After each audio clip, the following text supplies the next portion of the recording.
This is a place some of the Z-Boys would come. We'd have, I mean, there'd be, this whole rim would be lined with kids, sometimes. You know what I mean?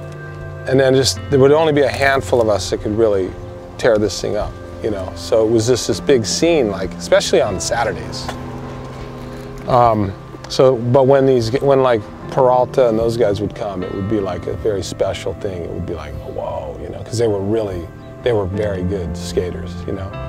But we were really good at this bowl, so there was some parity there, and we liked that, you know.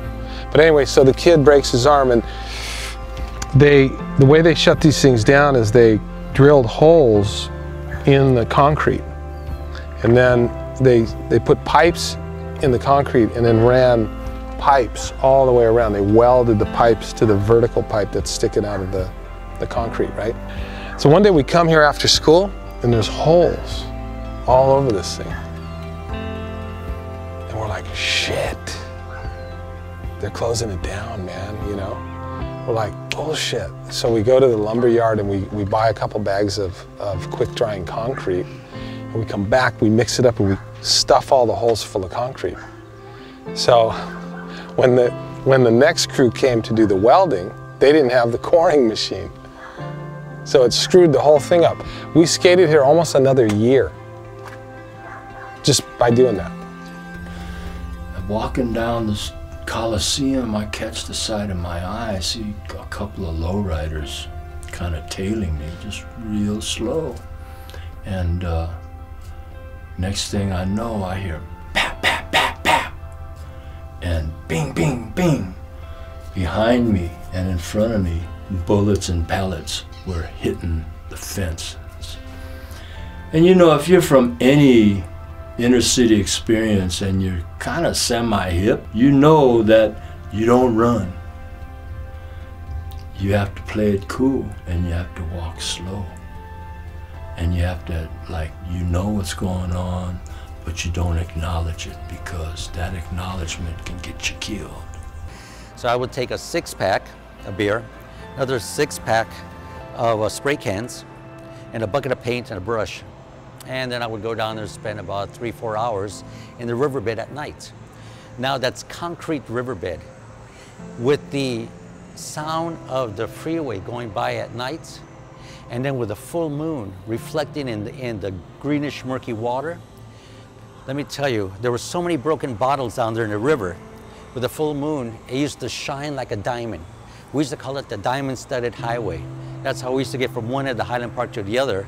If we were drinking or acting, or we didn't walk in the streets, we'd go up and down the riverbed. That's where I would do my graffiti. Well, surfing was, my father would give me $5 for the weekend. That was it. So you had to work it, you know.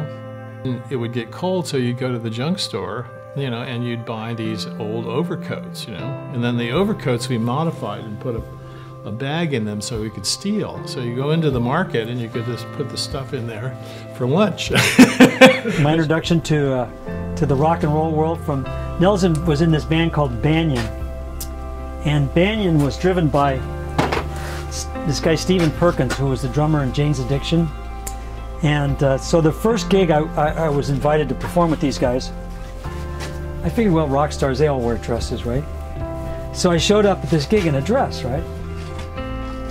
And Perkins goes, oh, you're the painter? Yeah, you're over there, right? That's all he said to me. I had this dress on. I went, whoa, okay. So I'd done the 3 or 4 gigs with him in this dress, right? And that's who it is. You're over there, painter? Yeah, you're over there. So we did the House of Blues. And I remember that I went into the dressing room at the House of Blues and came out in this Indian wedding dress.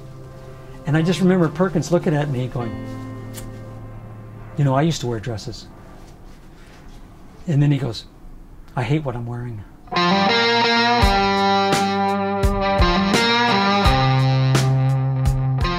Well, the question is it hard? Is being an artist hard? I think not being an artist would be hard. I don't think it's hard. I think it's the only choice you have. I mean, as an artist, you can achieve at least an insight into who you were and what it was all about. And if you didn't, you know, go down that path, your life would come and go. I guess.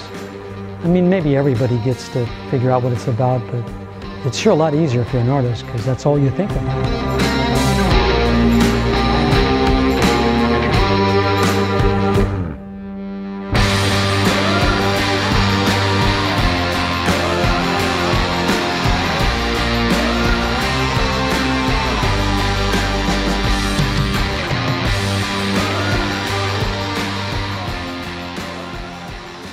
I hope that all of us remain crazy and local.